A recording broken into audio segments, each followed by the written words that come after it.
businesses have had to furlough staff, which is why the Chancellor launched the various business support measures to help see businesses and workers through these difficult times. But it's also been an immense mental strain on everyone. People stuck at home, families worried about their finances, and the elderly more isolated than we'd ever want them to be. We are making progress through the peak of this virus, but we're not out of the woods yet, as SAGE advised last week. And that's why the measures we introduced must remain in place for the time being.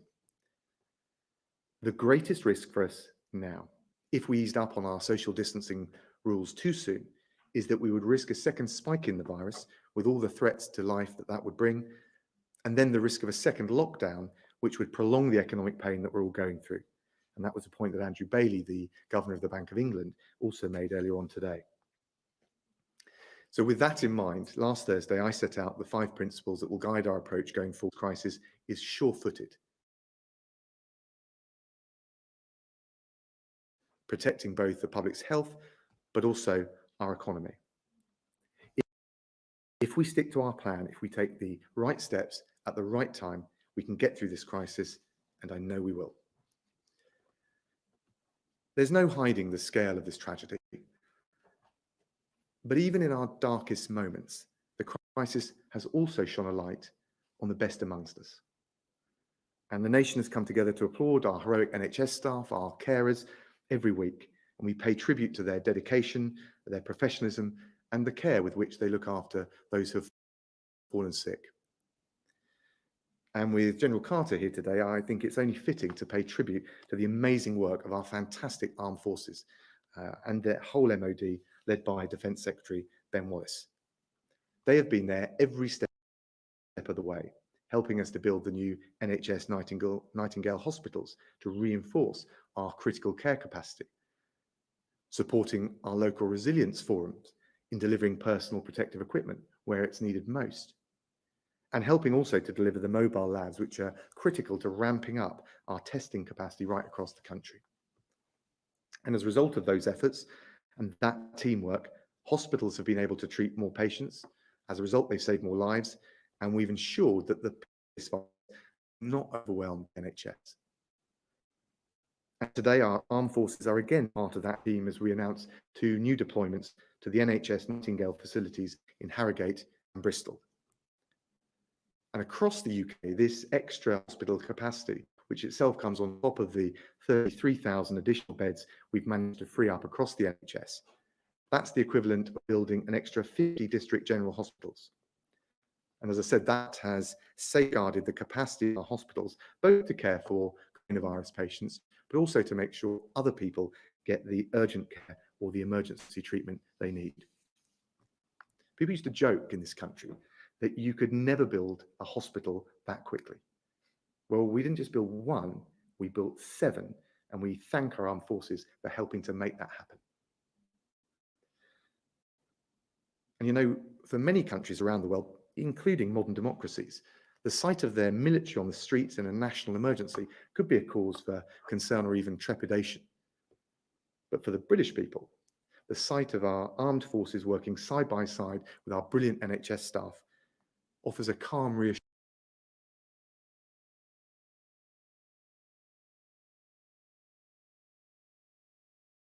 Yet. We continue to ramp up the testing capacity, which will play a really important role in the next phase of the crisis.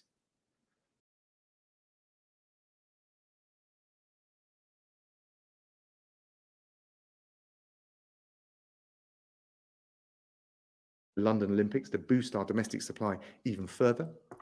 And I'm on the phone every day pursuing the next batch of deliveries from abroad with the support of our tireless diplomatic service. And the first of several new deliveries landed from Turkey in the early hours this morning. We will only come through this global pandemic if we come together as a nation and if we bring other countries around the world together so that we can rise to this international challenge. And as we work with our partners abroad to get the PPE we need, to get the ventilators we need to pursue a vaccine for this terrible virus, we're also working night and day to return stranded British nationals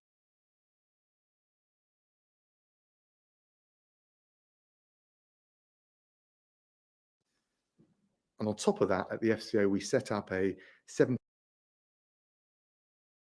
million special charter arrangement with the airlines, and that already brought home over 13,000 people on 63 flights from more than a dozen countries. And we're organising more charter flights in the days ahead from India, Pakistan, Bangladesh, New Zealand, Nigeria, and Sierra Leone. So at home and abroad, we're meeting the whole range of challenges that coronavirus presents. And if we stick together and if we stay the course, we will defeat this virus for good. And I think I'll now turn over to Sir Nick to brief us on the latest military involvement in the effort. First Secretary, thank you very much. The First Secretary has asked me today to give you an update on what the Armed Forces and Defence as a whole is doing in support of the government.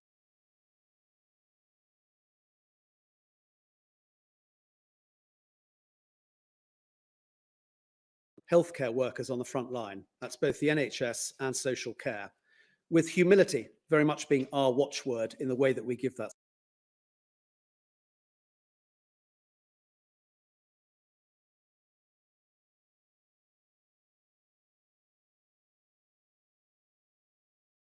Referred to. And we have dozens of liaison officers embedded into each of those fora. It's a tried and tested system that's been used many times in the past, whether for delivering military aid to the civil authorities for the foot and mouth, or for flooding, or for wildfires.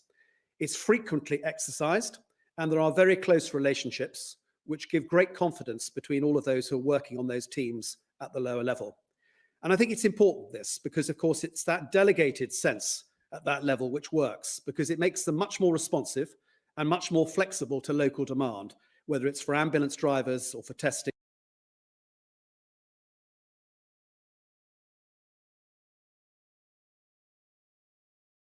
Which has proved to be extraordinarily successful. We've also been giving support to the Department for Health and Social Care, and of course the NHS. First and foremost, it's been a logistic task. And I would say that I think in all of my more than 40 years of service, this is the single greatest logistic challenge I've come across. I'll just give you a scale of the problem. In 25 days since we started working together with the NHS, they've gone from some 240 customers they deliver to normally to nearly 50,000 customers. This has involved creating 260,000 square feet of distribution warehousing. That's nearly 4 football fields worth. And some 38 additional delivery routes per day. That's the equivalent to driving 3 times around the world. That is a major logistic challenge. We've, of course, been involved in the Nightingales, which the First Secretary referred to, but we've also been involved in planning and what we call command and control, providing additional resilience to hard-pressed staff. And we've got dozens of people embedded both in Skipton House, but also in Victoria House, where the DHSC headquarters is. We're involved in testing, both in terms of playing a role in helping design the system, but also in manning some of the regional test centres and adopting some innovative approaches like mobile pop-up centres, which will make it possible to get to the decentralised areas that I described earlier. And a brigade commander we have there, Brigadier Lizzie Faithful Davis, and her team have been very imaginative in the way that they've taken this forward. And of course, we've provided an aviation task force that's been able to support the communities from Scotland down to the Channel Islands, in Northern Ireland, and from Wales to the east coast of England. We've been involved in helping the Foreign Office with repatriations and supporting our overseas territories, where we have security advisory teams deployed now in several of them. And of course, we've deployed ships, HMS Argus, to do just that.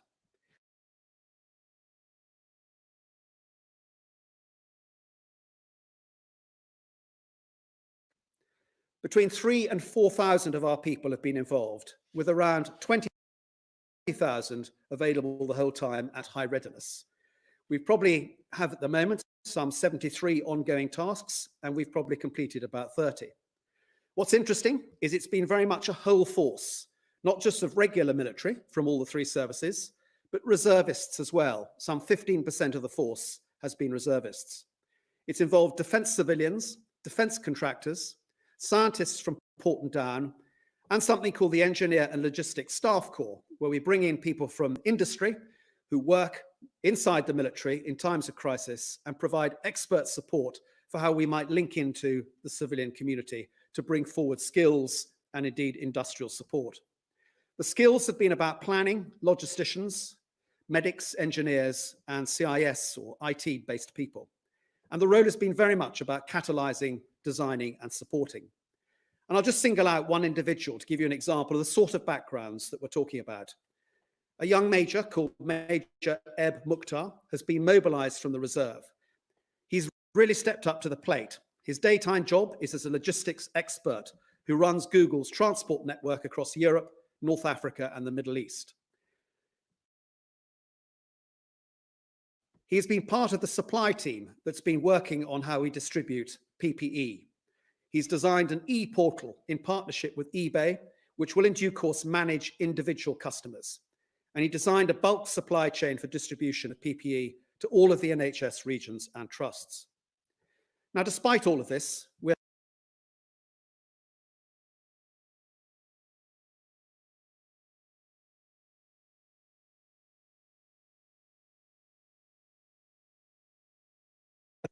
whether it's overseas operations in Afghanistan, the Middle East, Africa, and further afield, or whether it's about fielding essential operational capability. And what we do as we do this is to take great care not to endanger the population. All of this is a truly national endeavour. We've even mobilised 99-year-old veterans. And I think everyone would agree that Captain Tom Moore embodies the sense of service and duty ingrained in our armed forces. Our armed forces are drawn from every part of the United Kingdom and much of the Commonwealth. And they take great pride in serving the communities that they are part of. Everyone is experiencing real challenges at the moment. And it makes me feel immensely proud of our collective national effort in pulling together behind those on the front line to combat this unprecedented challenge, which I firmly believe we will defeat together. Thank you. Brilliant. Thank you very much, Nick. Chris, would you talk us through some of the latest data, please? Thank you much, First Secretary. And before I do, can I just, on behalf of my colleagues in the NHS, thank the Armed Forces enormously for the assistance they've given us, which has been absolutely terrific. These slides are, I think, familiar to most people who watch this. The first is a look at transport usage in the country, and it's really as a proxy for our people continuing to stay at home, except for essential business. And as you can see, although there is some bumping along, it has broadly remained very stable, despite the fact that people have had to do this for a considerable now period of time, and there is further time we're going to have to do this if we wish to pull the peak of this right down. Next slide, please. Looking at new cases in the UK, these are test positive, whether in hospital or out of hospital. As you can see, this is broadly flat with a slight trend downwards over the last several days, really back to about the 8th of April, but not a steep descent at this point. Next slide, please. And if you look at people in hospital with COVID-19, looking across the country, the situation across all 4 nations. Next slide, please.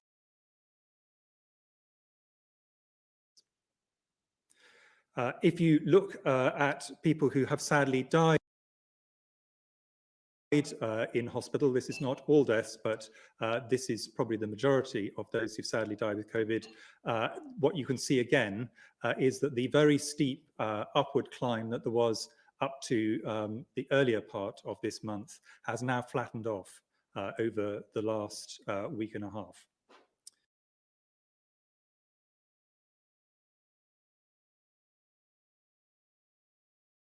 I should be clear that trying to compare different countries using these kind of data is notoriously difficult, but it does show the trajectories between the different countries, with the UK using hospital data, which is our most steady source of data over that time. Next slide, please. This is just one slide we thought we would add in addition, because I think it makes a point which I think is important for people fully to understand. And what you can see here, this is the 7-day rolling average for deaths, sadly, in several countries, including the UK. And the reason I thought it was sensible to put this in was for people to see that even in those countries which started their epidemic curve earlier than the UK and which are still ahead, the downward slope from the point where we change is a relatively slow one. And we should anticipate the same situation in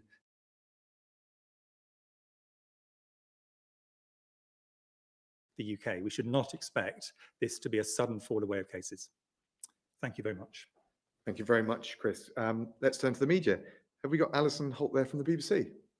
Yes. First Secretary, worrying figures today suggest a doubling in care home deaths in England in a virus that targets the elderly and the vulnerable. Do you see that as inevitable? I didn't catch the last bit of it. I'll let Chris Whitty talk about I think the CQC. Let's repeat it. Why don't you, please? Thanks. So we've seen a doubling in care, or figures suggesting a doubling in care home deaths in England. In a virus that targets the elderly and the vulnerable, do you see that as inevitable? No, I don't think anything's inevitable. We're fighting tooth and nail, striving every sinew to make sure we minimise the life lost in all contexts. I'll let Chris Whitty say a little bit more about the CQC data, which I think is going to be published. But obviously in care homes, whether it's on PPE testing, PPE deliveries, whether it's on testing across the whole range of things that we're looking at, we are doing everything we can to make sure we provide the support to them to protect the care homes, to protect the workers there, and obviously to protect the residents as well. Of course, it is a vulnerable part of our community, if you like, and we are targeting all of our efforts to make sure that we protect and safeguard as best we can the most vulnerable in our society.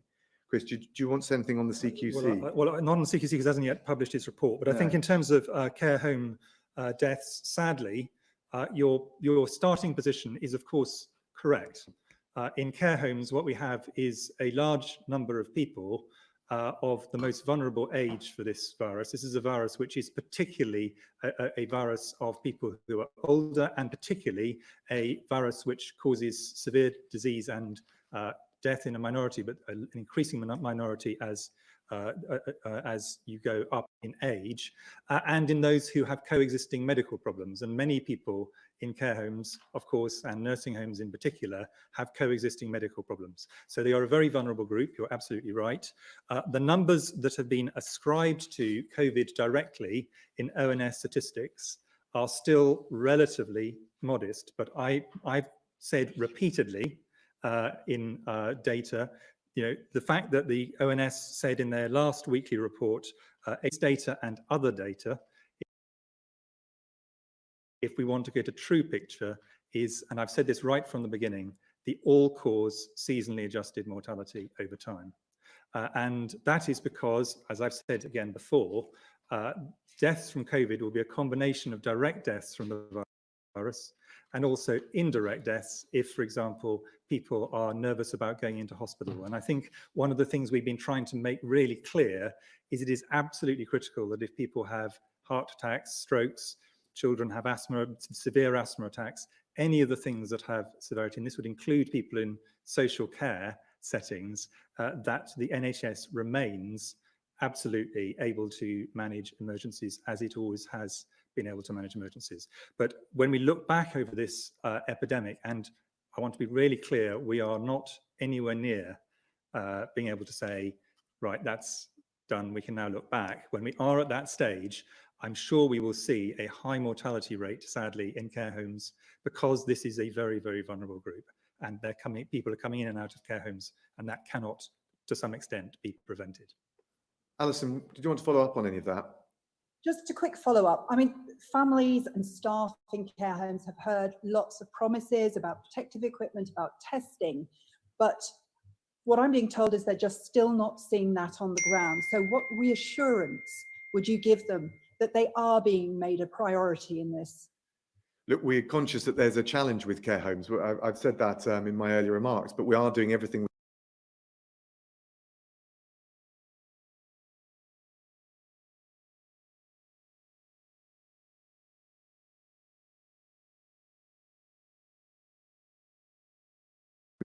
some people in care homes to access the testing. We've revised the guidance, or the NHS revised the guidance to make sure on discharge that we're absolutely being very careful with those that go into care homes. We're doing everything we can. We understand their concerns, their anxiety. I feel for those who are living in care homes and are nervous about this, or their loved ones, and we're doing absolutely everything we can to protect them. Robert Peston from ITV. Good afternoon.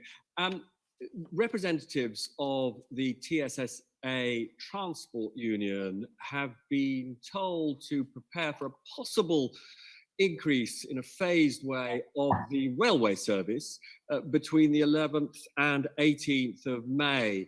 Now, we're obviously not looking at an exit from lockdown, but is that a timetable for modifications of the lockdown? And secondly, overseas doctors and nurses working in the NHS pay a surcharge of hundreds of pounds a year, thousands if they've got families, to use the NHS. Given that they are putting their lives on the line to protect us, is there a case for waiving that surcharge? Well, first of all, the dates that you described, I don't know where they come from. It's not something I recognise. And as Chris Whitty has rightly said, and as the Governor of the Bank of England has said, so you've got it from the public health, but also the economic perspective, it would be a mistake to take our eye off the ball right now. The focus is still delivering us through the peak. And we're obviously reliant, as I said last Thursday, on the data that we get back from SAGE in a couple of weeks' time in order to even think about the next phase. And in relation to people here from overseas working in our NHS, I think the Home Secretary has already outlined some measures to make sure that their interests are safeguarded. We pay tribute to the incredible job they do, and of course we want to look after them in every way possible. Rob, did you want to come back on any?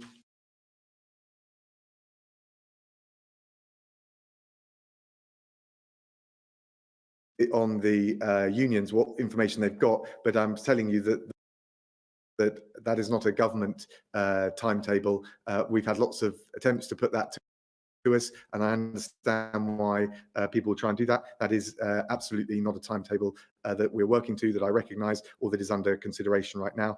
And I'll defer to the Home Secretary and the Health Secretary on issues around the surcharge. But I think the point I would want to make really loudly and really clearly is we pay tribute to all those from overseas who are doing a heroic job in our NHS on the front line. Beth Rigby from Sky. Thank you. A question first to Professor Whitty, please. We've talked a lot about PPE shortages and trying to plug the gaps, but NHS workers just want to know they have the equipment they need when they turn up at work. Can you tell me when you expect the shortages to be resolved? Is it 3 days? Is it a week? Or can't you answer that question? And to the First Secretary, please. The Health Secretary said today we've reached the peak of the crisis, and he said it was time to reopen the NHS for routine care. Is this the light at the end of the tunnel that we have been talking about and waiting for? And might we all look forward to some modest easing of restrictions on May the 7th when you review the lockdown? So there is certainly light at the end of the tunnel. There is a glimmer, but we're not there yet. I think the way I would describe it, but I'll defer to Chris on where we are. We're coming through the peak, but we're not there yet. And I think the Health Secretary is repeating what CMO has already said, which is, one of the positives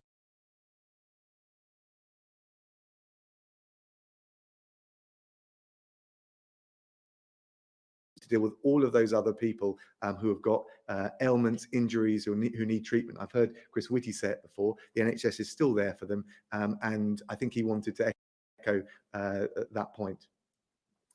In terms of PPE, so I am not an international procurement expert. So in a sense, I'm going to say what I'm told rather than pretend any expertise in this area.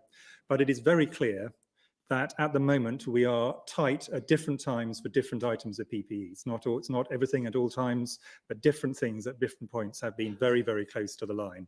And of course, when you're close to the line, inefficiencies in any kind of part of the system tend to lead to local stockouts. So if you're very, very heavily overstocked, that's less true. And this is why the support from the armed forces and so on has been so critical to trying to reduce this. So at this point in time, we are still close to the line, but at a national level, we're not underwater on anything that I'm aware of, and I keep quite a close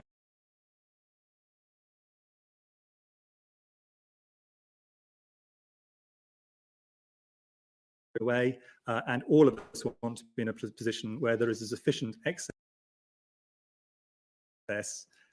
over a long period of time that this can all be balanced out. But because of a combination of excellent work from the armed forces and mutual aid, where different hospitals and care homes and others are sharing what they have, we have broadly, and this is a tribute to the services involved, managed a very difficult situation without yet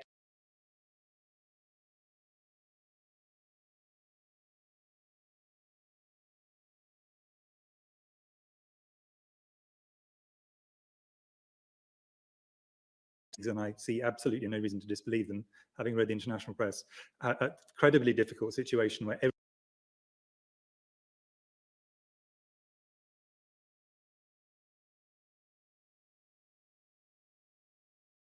managed, and I'm very aware that my expert colleagues in this area are working the whole time on this, and I care about it, and I check on this the whole time, and they assure me that they are, and I can see that they are, and that is why we've managed to keep just ahead at a national level with some significant local pressures from time to time. Beth, did you want to come back? Yeah, just quickly, in terms of the lockdown, I understand that you don't want to spell out exactly what you intend, but the Irish Prime Minister has told the Irish people he will at least give them a roadmap by May the 5th, give them a sense of how they might begin to work through this. Germany is allowing some smaller shops to reopen. I understand that you might want to flex the model, but the British people aren't silly. I mean, they understand what's facing them. Can't you at least give them some idea of what might be coming down the road? Well, that's why on Thursday I set out these 5 principles, but and key to that is recognizing that we don't want to risk a second spike in the virus. And the challenge that we've got is that as the transmission rate comes down, we need to get more data as to precisely where it is in order to inform the measures that we could actively consider. So I think it's I think the responsible thing to do, if I may say, at least on the data that we've got, is to make sure we've got that evidence before we start touting around ideas at the risk of them not being either us not being able to deliver them or taking them and then risking a second spike. And I do think, again, it's something Chris has highlighted, but also Andrew Bailey, the Governor of the Bank of England. We must avoid a second spike. And so whilst I know people will be wanting us to give them more information, and the minute we can responsibly do so based on the evidence, we will. At the moment, right now, I think the vast majority of people in this country recognise it. We've got to keep our eye on the ball because we're coming through the peak, but we're not done yet. Laura Makin-Isherwood from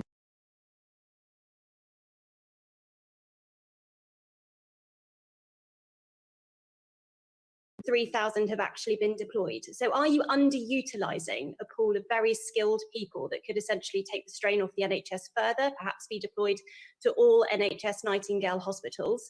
To the Chief of the Defence Staff, the government still says it hopes to reach 100,000 COVID-19 tests a day by the end of the month. Will you be helping to ensure that that target is met? Will you be taking over drive-through test sites, for example? And to Professor Whitty, if I may, scientists at Porton Down laboratories are trying to work out what percentage or proportion of the population might have been infected with COVID-19. How are those figures looking? Well, just on the question you asked me, of course, we want to make sure we use all of our resources in the right way that complements and supplements the brilliant work of the NHS. And we're always talking and considering what more can be done. I talked about the deployment to the new Nightingale hospitals. I've been talking with the Defence Secretary about the mobile testing labs and how we can deploy them in the future. But of course, those are difficult decisions. We've got to make sure that we deploy our resources where they add the greatest value and in the right way. So Nick, I don't know whether you want to go back on the second question. I might have a go at the first part of your question as well. I mean, the answer is that we have deployed all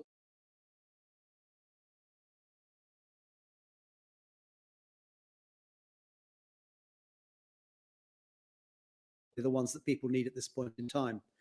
And to your question about testing, yes, we're working very closely with the DHSC and with the NHS, and more broadly through the local forum that I described in my opening remarks. Because what we're trying to do is to help design the right system with the team in DHSC that can provide the sort of testing that customers need so that you match demand to supply in the right way.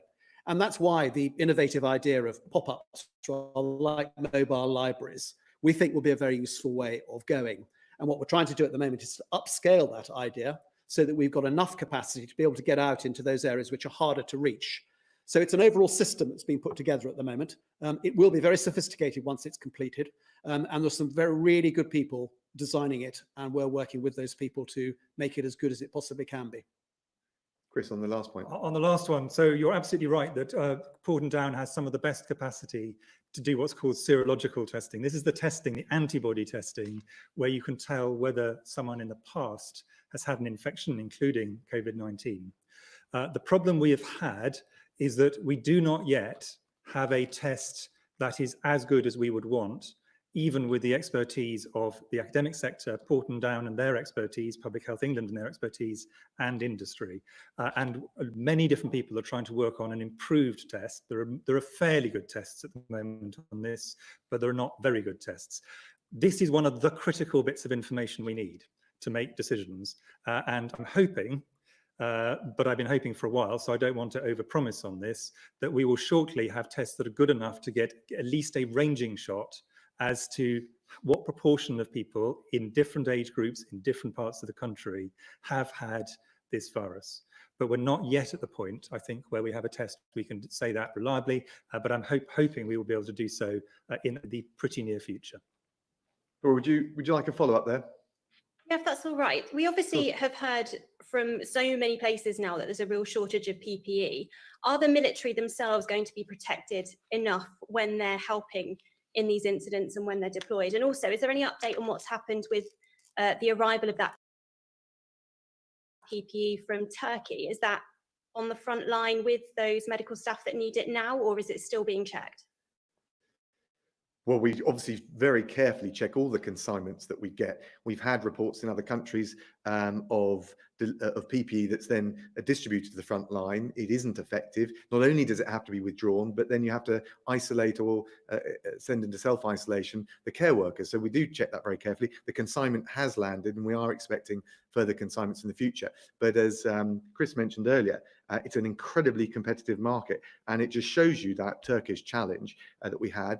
How you need to have excellent cooperation with the Turkish government, and I had conversations over the weekend with my Turkish opposite number, and also how the MOD and the SCO have worked hand in glove together, and it's a team effort to get all of the supplies we possibly can, and we'll continue to do it. We obviously don't want, and we'll take every step we can to avoid, for all of those reasons, any risk to anyone on the front line in terms of the quality of the PPE. I don't know, Nick, whether you want to say anything more about that in relation to the military. Yes, Laura, those military personnel who are deployed alongside healthcare workers and the like are equipped in the same way that they are for the function that they're performing. Tom Newton-Dunn from The Sun. Foreign Secretary, thank you very much. A question to you, and then you, that it would be a good idea to wear some sort of face cloth or otherwise for people who are asymptomatic but able to transmit the disease themselves. When are you going to meet to decide on that? And it doesn't look like time today. What's your advice to people tomorrow morning going to work? Should they not be wearing face masks to protect people? And to the Chief Medical Officer, can you say a little bit about the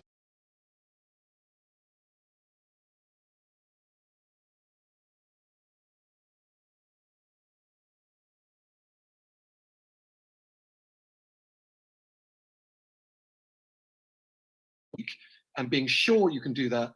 Can you ever get yourself in the position that you are sure? It almost seems an impossibility. Or are you confident you can design some sort of new metric for that?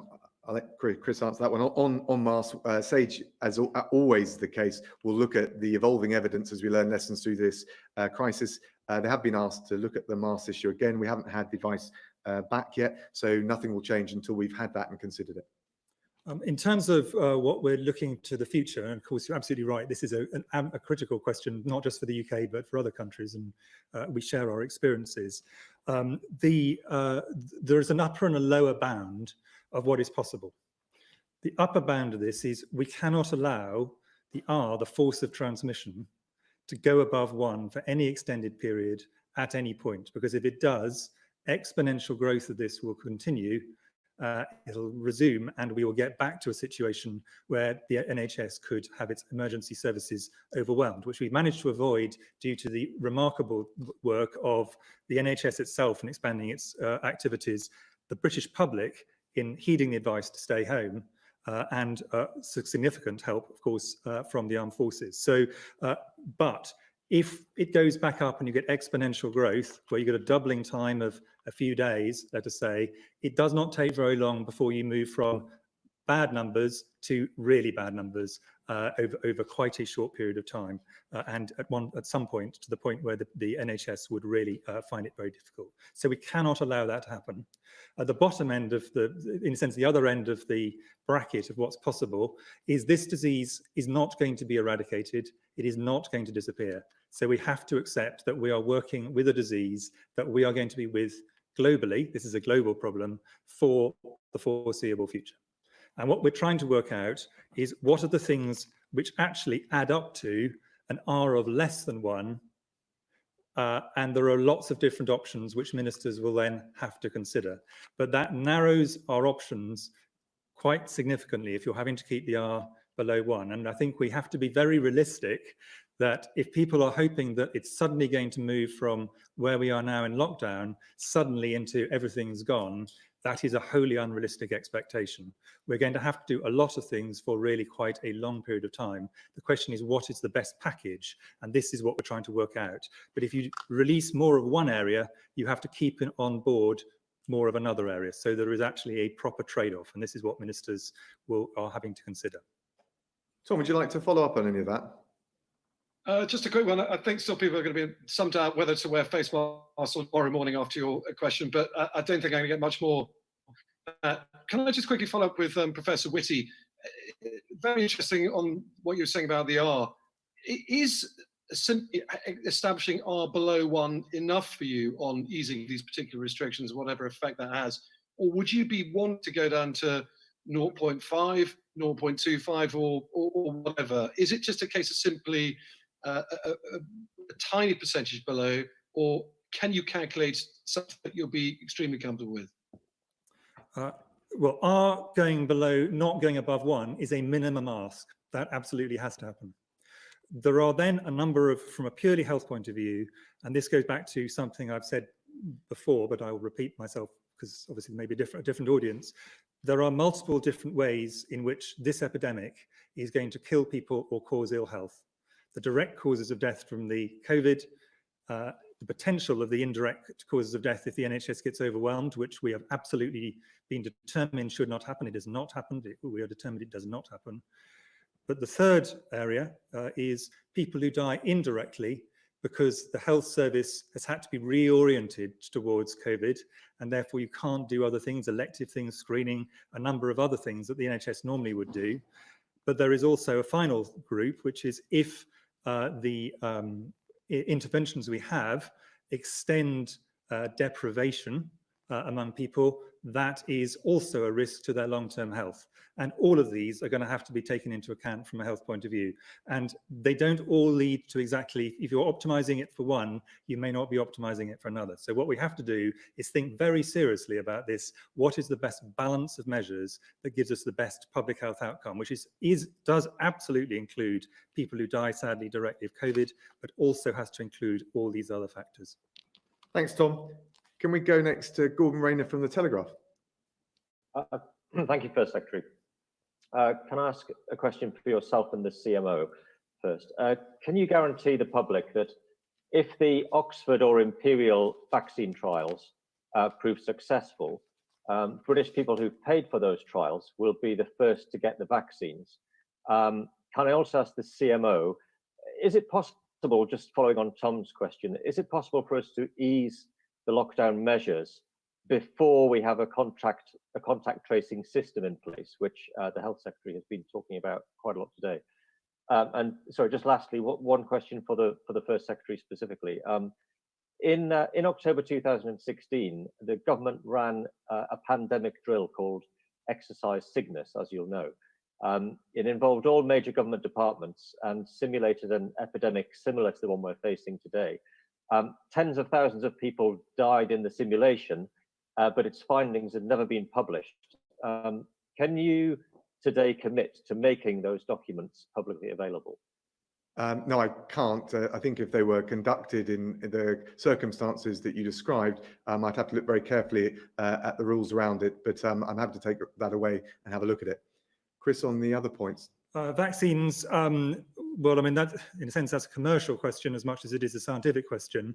Obviously, the UK is going to want to get early or as fast as we possibly can access to any effective vaccine, in a sense, whether it's developed in the UK or developed somewhere else. But a lot of work is being put into at the moment, both trying to support the science so that an initial vaccine can be done, and we support this directly in the UK and indirectly elsewhere through other routes. But even once you've got a vaccine, this is a point Sir Patrick Vallance has made several times, the government chief standing advisor, you then have to go into big trials, and then also, and this is the bit people often forget, into manufacturing and scaling up. And all the way along that path, we're going to want to keep track of this and make sure that the UK has access. But I mean, this is not a straightforward position. In terms of the lockdown question, essentially, there are quite a large number of possible combinations of things you can do. You're certainly right that contact tracing is one of those. But I think what I think we need to do is put to ministers all the various things that are possible, and at that point, they will decide what the right combination is that achieves the best public health and wider social goals. I mean, Gordon, just on that, I mean, let's be clear about this. A vaccine is not going to come in any time particularly soon to allow us to ease out of the current social distancing measures into a transition. I think it would, and I'll be corrected if I'm inaccurate about this, it would be more likely to be of particular value in stopping a second global wave down the track if we don't eliminate coronavirus for good. So I'll just add to that. So I think in the long run, the exit from this is going to be one of two things, ideally, one of which is a highly effective vaccine, and there are a variety of ways vaccines can be deployed. They can be deployed for damping down epidemics, they can be deployed to protect vulnerable people, or highly effective drugs so that people stop dying of this disease, even if they catch it, or which can prevent this disease in vulnerable people. Until we have those, and the probability of having those anytime in the next calendar year are incredibly small, and I think we should be realistic about that, we're going to have to rely on other social measures, which of course are very socially disruptive, as everyone is finding at the moment. But until that point, that is what we will have to do, and it'll have to be the best combination that maximizes the outlooks. But it's going to take a long time, and I think we need to be aware of that. Gordon, do you want to come back on any of that? Well, just briefly on to Professor Whitty, if you're saying that you don't expect a vaccine to be available in the next calendar year, are you effectively saying that we're going to have very socially disruptive measures for probably the next calendar year? And sorry, just to come back, First Secretary, on Exercise Cygnus very quickly, could I just ask, have you personally read that document, and has it been made available to all your key scientific advisors? I would have to go and check. I've read a huge volume over recent weeks, but it's not something that immediately springs to mind. Chris, on the vaccines, I mean, I'm very hopeful that we will have vaccines which have proof of concept much earlier than a year, to be clear. And there are very large numbers of people around the world, very good groups, excellent ones in the UK, first vaccine tomorrow into man. Here, but there is a long path between having a vaccine that's proof of concept, and until we have either a vaccine or a drug, it doesn't, I mean, we have managed other epidemics without a vaccine, HIV as an example, where it's managed with a drug or combinations of drugs. But until we have those solutions, yes, what we have available to us are social measures, and that's obviously what we're using, and what's the optimal combination of those. And Gordon, the one thing I'd just add, and it's really important to reinforce this message, the lower we get the R level, the transmission rate, the more options we have, which is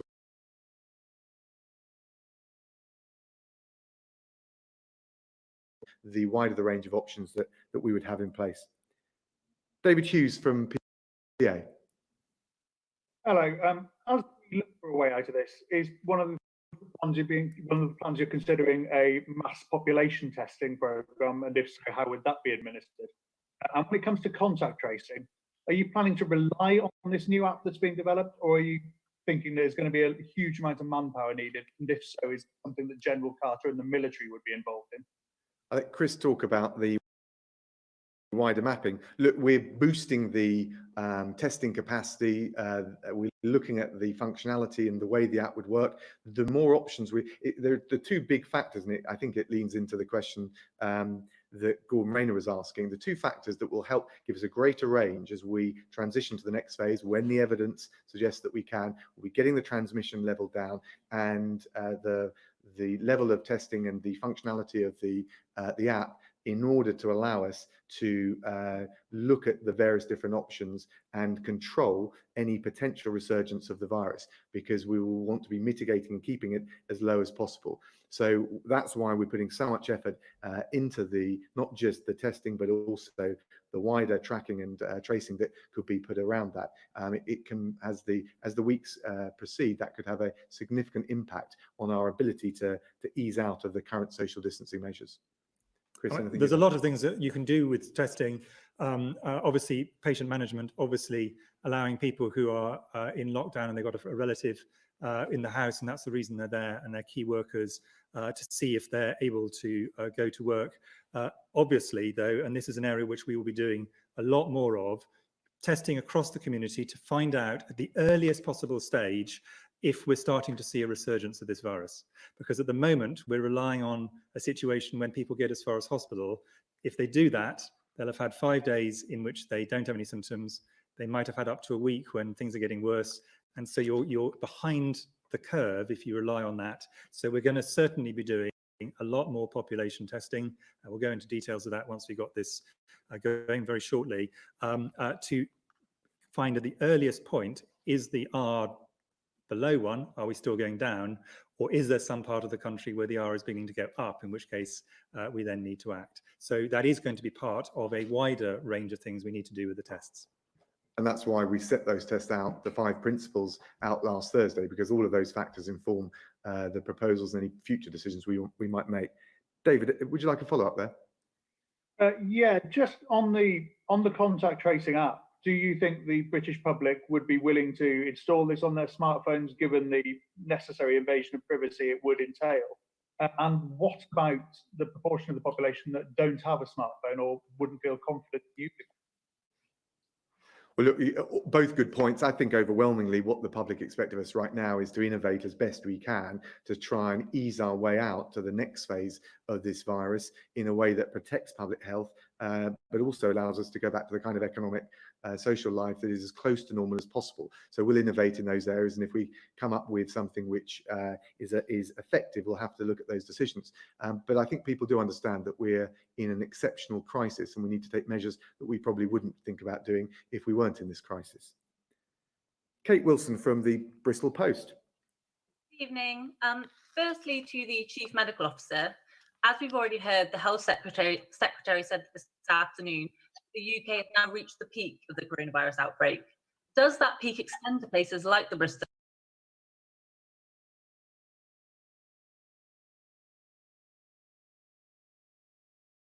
Nightingale Hospital, which is going to be ready to take its first patients from this weekend, still be needed?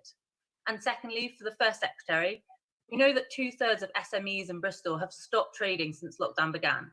If Bristol's figures have indeed peaked at a lower level, would you consider an earlier exit from lockdown in order to restart the economy here? Chris, thank you very much, Kate. Do you want to go first, Chris? So I'll go on obviously on the issue about the numbers. You're of course right that the Southwest has had probably the least impact from COVID so far. I mean, Bristol itself has had under 500 cases from memory. That's also true in the social care setting. So there's a smaller proportion of care homes have been affected by COVID outbreaks in the southwest than they have in other parts of the country. So of course that is absolutely right. The thing about the peak we are going through at the moment, however, is that it's not, in a sense, the natural peak of an epidemic without us doing anything. It's a peak brought about by the British people staying at home and actually not giving the virus the opportunity to spread. And therefore, the actual peak of it is likely to occur in most parts of the country at really a very similar time. There is a little bit of evidence that as a slightly earlier effect in London, but really elsewhere, there is a little bit of regional variation, but there's much less because basically this is an artificial peak brought about by our activity than there might have been had this been running unmitigated, which clearly was absolutely what we are trying to avoid. In terms of the Nightingale in Bristol, and this would be true of all the Nightingales, it firstly gave us the ability, if the British people had not heeded quite to the fantastic extent they had, and there'd been more pressure on the NHS, it gave us capacity to deal with emergencies. It still will give us, and the other Nightingales will give us, flexibility, because if you think about the two forms of concern that I was talking about earlier, the direct deaths, but also the indirect deaths, having the Nightingale capacity, enormous help from the armed forces in setting it up so fast, does actually mean that when we're planning forward, this does give us a number of options we would not have had if those were not there. Now, we shall see how they are properly used. I'm absolutely delighted that the Nightingales have really not had to be used in great numbers for COVID, because that is, in a sense, a sign of success. We have been able to cope with this within the emergency environment of the NHS already. But the NHS is going to be under pressure from COVID for really quite a long time. And having that flexibility is an additional thing we can work through in terms of how best to deploy NHS resources for the next several months. Okay, look, small businesses are the lifeblood of our economy.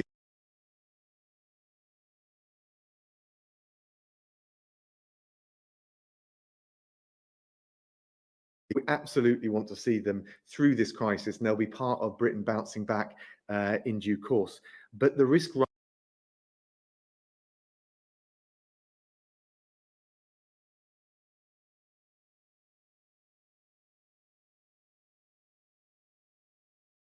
would protract the economic pain and all of the uncertainty that goes with it.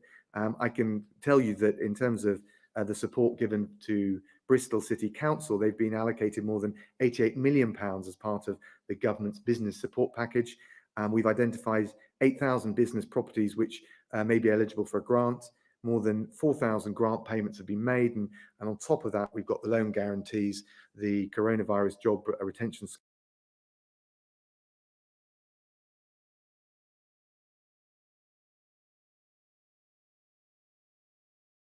They're the heart and soul of this country, small businesses. We'll do everything we can, but I think it would be counterproductive, if not dangerous, if we eased up too early, not just for public health, but also for entrepreneurs. On any of that. You get the last word. The only thing I wanted, just a little bit more detail, if you could, on the arms role as part of the Nightingale Hospital in Bristol. So I know you said they've been helpful in setting it up, but are they also going to be helping to staff it as well once it's up and running?